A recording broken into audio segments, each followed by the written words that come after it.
कोई उसको कहेगा भैया आपका आलू बहुत महंगा है, कोई बोलेगा जो कल आया था ना उसका ज्यादा अच्छा आलू था, कोई बोलेगा भैया बहुत महंगा है, और कोई ऐसे भी होंगे जो उसका आलू खरीदेगा। यस और नो?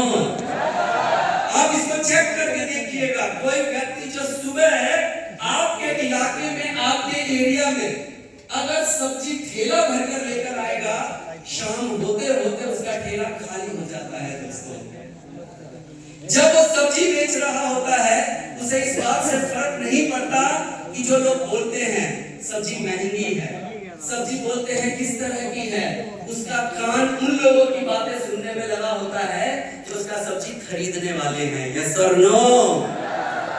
वो उसे मालूम है कुछ लोग तो बोलेंगे ही, कुछ लोग कहेंगे ही, लोगों का काम तो है ही कहना। यस, उसके लिए मैंने आपको एग्जांपल दिया है, जब आप किसी को गैलवे की ट्रेनिंग को समझकर बूझकर गैलवे की अपॉर्चुनिटी के बारे में आप बताएंगे, एक लाइन याद रखिए, गैलवे में आया तो बेस्ट और नहीं आया तो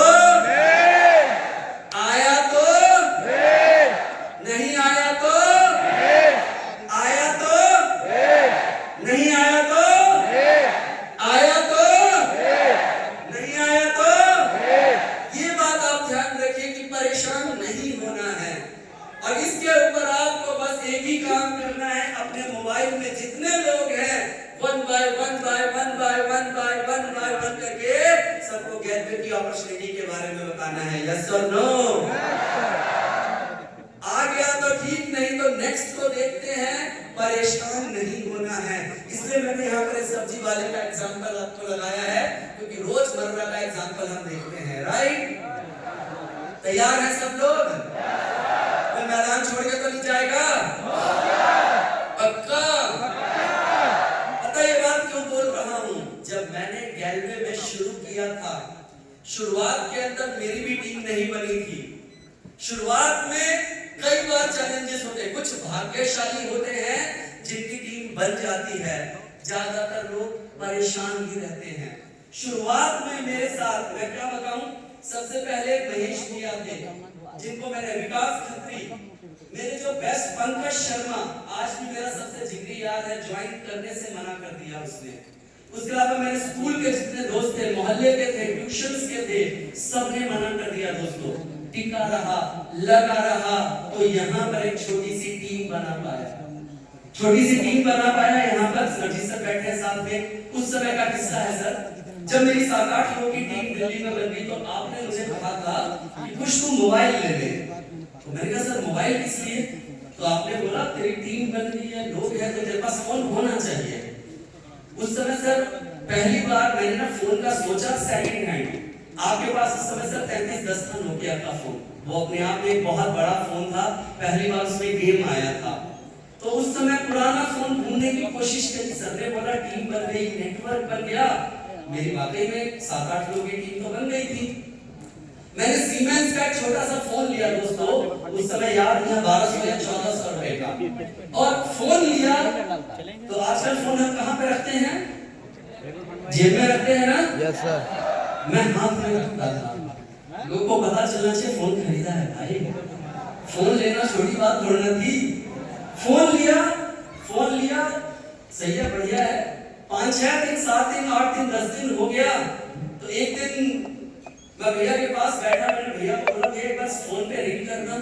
मैंने कपूर को बोला था सर, कपूर को मैंने कहा कपूर भाई एक बार फोन मार कर कहते क्या हुआ? मैंने कहा फोन करो तो सही, तो बेल बजने लग गया। तो बोला क्या कह रहा था? तो मैं देख रहा हूँ चालू है या नहीं। सरजीत भैया ने बोला था फोन लेगा तो डाउनलाइन के फोन आएंगे, 8 दिन से किसी ने फोन नहीं किया। हाल ऐसा था कि लोग ना फोन लेने के बाद फोन नहीं कर रहे थे। तो मैं भैया आपके पास गया, मुझे याद है 2-2.5 घंटे वेट करने के बाद, जब याद है रात में आप हम रुकते थे, लास्ट में मैं सर के साथ ऑफिस में रुका करता था। सर मुझे याद है आपने मेरे कंधे पर हाथ रखा, मैंने कहा सर 8 लोगों की टीम है यहाँ दिल्ली में। उस समय कुछ नेटवर्क डेड हो चुका था, 4 बड़ी मुश्किल से आते हैं, और सर आप बात कर रहे थे आज एसओ में कि बड़ा नेटवर्क और बड़ी टीम बनेगी। दोस्तों उस वक्त सर ने दोबारा मुझे विश्वास दिलाया था कि भरोसा कर, वक्त आएगा और समय आएगा। आज तू एक दिल्ली ऑफिस में बैठ के बात कर रहा है ना भविष्य टीम बनाने की, उस वक्त भागलपुर नया नया शुरू हुआ था। एक वक्त आएगा जब तेरी डाउन लाइन में न जाने ऐसे कितने ऑफिस होंगे और तेरी डाउन लाइन में न जाने कितनी सारी टीम साइज होगी। आज वो वक्त है दोस्तों, पूरे भारत के हर राज्य में आज हमारी टीम है, आज हमारा नेटवर्क है, हर जगह पर ऑफिस है। अपलाइन की कही गई हर बात सच होती है दोस्तों। अगर मैं यहाँ पर कुछ लोगों को दिखाकर रुक जाता, कुछ लोगों को दिखाकर मैं घर बैठ जाता, तो क्या आज यहाँ पर होता? आपको भी घर नहीं बैठना है, नहीं रुकना है। याद रख लो, आया तो बेस्ट, आया तो बेस्ट, आया तो बेस्ट। इसके ऊपर काम करना है, show the plan, show the plan, show the plan लगातार करना है। और इसकी शुरुआत इसी महीने से होगी। कब से होगी?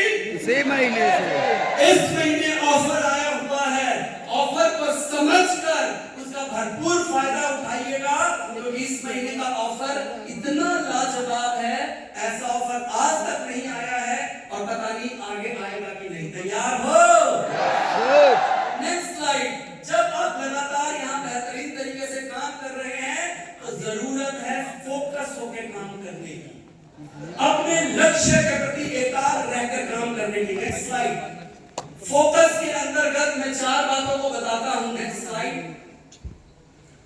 अपने काम पर फोकस रखिए, उसमें 4 पॉइंटों में मैंने आइडेंटिफाई किया है। Next slide sir. आपका जो लक्ष्य है हमेशा उस पर आपका ध्यान होना चाहिए, ध्यान भटकना नहीं चाहिए आपके गोल से।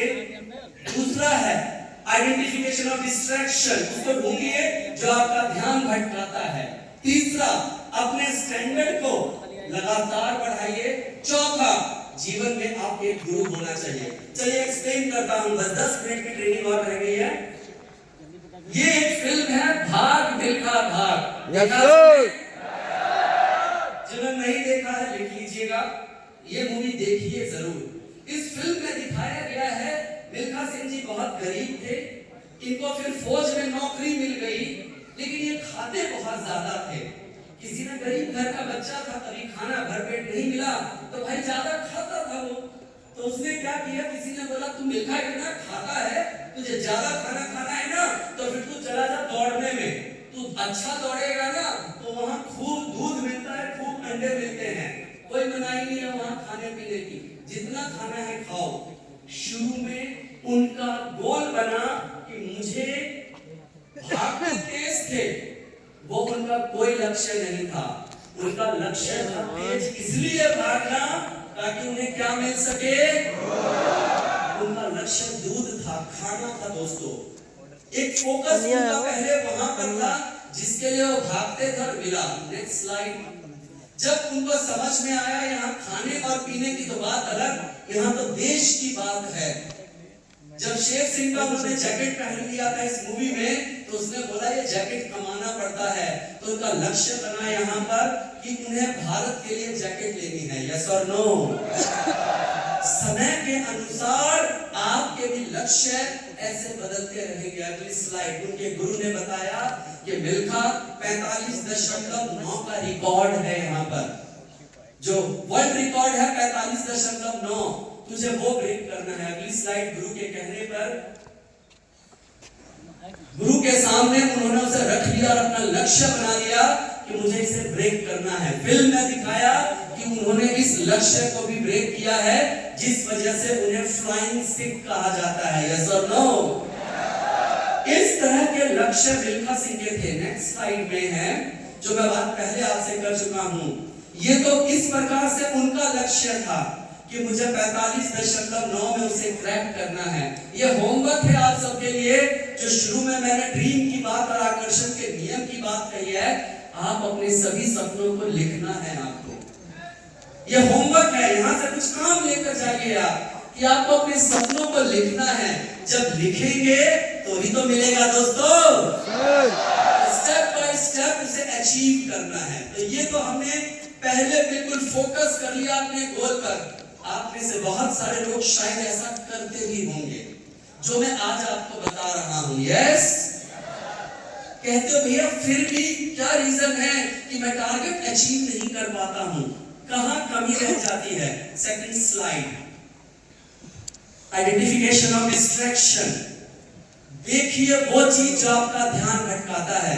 मिल्खा सिंह जी इतने बड़े धावक थे, लेकिन भारत से जब विदेश में गए, इतनी सुंदर सुंदर लड़कियां देखी, वहां क्लब डिस्को देखे, दारू देखे, बहक गए उसमें। वो उनका खेल से ध्यान हटकर कहीं और चला गया। लिखा है लॉस्ट प्री क्वालिफाइंग रेस, वो अपने जीवन की उस रेस को हार गए थे। अगली स्लाइड,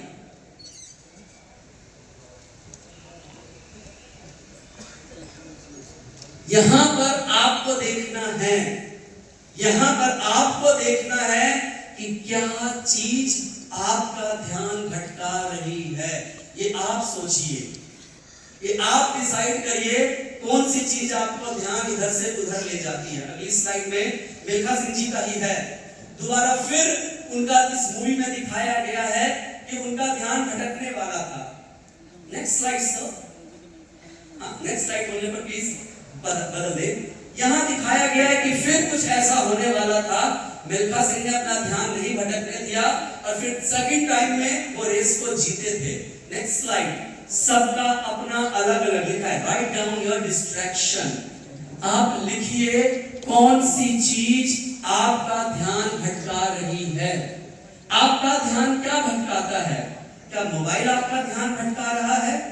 नेक्स्ट स्लाइड, आजकल सोशल मीडिया एक बहुत बड़ा रीजन हो गया है जो हमारा ध्यान भटकाता है। इसलिए मैंने नीचे लिखाया है नो सोशल मीडिया रिचुअल।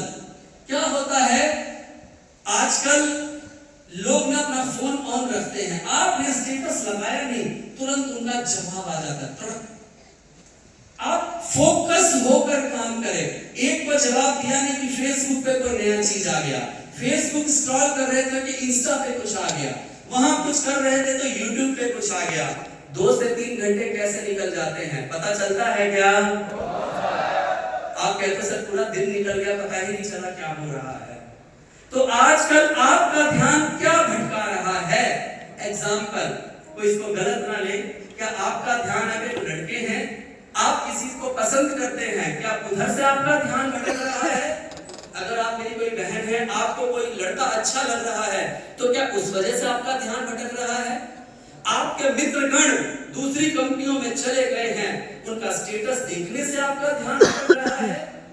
आपका सोशल मीडिया चलाने से ध्यान भटक रहा? भटक किससे रहा है उसे आप लिखिए और उसका आप सही इस्तेमाल करिए, बचिए उससे। आप सोशल मीडिया चलाना है चलाइए, कोई बुराई थोड़ा है, अच्छी बात है, सामाजिक बनिए। आप एक टाइम रखिए, उसका एक समय रखिए, जिससे कि आप इसके ट्रैप में, इस सोशल मीडिया के जाल में ना फंसे आप और आपका दिन बर्बाद ना हो। ये मोबाइल बहुत अच्छी चीज है, रोज जो 1 से 2 GB डाटा मिलता है उसको सीखने में लगाने हैं। सोशल मीडिया चलाना है ना, बिल्कुल चलाइए।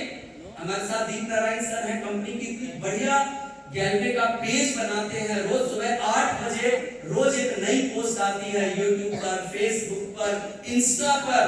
आप वहां पढ़िए ना, वहां आप उसको लाइक करिए, गैलरी के हर पोस्ट पे कमेंट करिए और जो भी चीज आ रहा है उससे आपको सीखने को मिलेगा। लाइक करें, कमेंट करें और शेयर करें। यस और नो? तो सोशल मीडिया कहां, यार दोस्त है, रिश्तेदार है, रखिए टाइम। चलो सुबह आधा घंटा रखा, दोपहर को आधा घंटा, रात में आप एक अपना टाइम फिक्स कर लिया आपने कि इस वक्त ही मैं चलाऊंगा, बाकी समय फोन तो है हाथ में, लेकिन वो बिजनेस के लिए चलाएंगे। आप ना फोकस रहोगे। देखो कैसे, मैं यहाँ पर लखनऊ की मीटिंग की तैयारी कर रहा था, पॉइंट बना रहा था, तभी एकदम से सोशल मीडिया पर ऊपर एकदम से आ गया न्यूज की ईशान ने कितना बढ़िया मैच खेला। एकदम से मन किया, कल मैंने मैच नहीं देखा था, अरे ईशान ने कैसा खेला, क्या हुआ, मैंने टिक वो चला दिया। जैसे वो चलाया एक तीसरा नया चीज, अभी मेरा ध्यान था मीटिंग के पॉइंट बनाने में, डिस्ट्रैक्ट हुआ कि नहीं हुआ मैं? तो आप देखिए, एक बार जिस वक्त जहां पे जो कर रहे हैं, गौतम बुद्ध की कही गई बात है ये, जो करो 100% करो। लिखना है तो लिख लीजिए। जब जो करना है वही करिए, आप इधर उधर मत करिए। ये एक बहुत बड़ा रीजन है जो लोगों का जो ध्यान भटकता है, इधर से उधर जा रहा है, उस वजह से भी हमें थोड़ा सा बाधा उत्पन्न होता है काम करने में। आप कहते हैं मैंने इसको भी जीत लिया सर,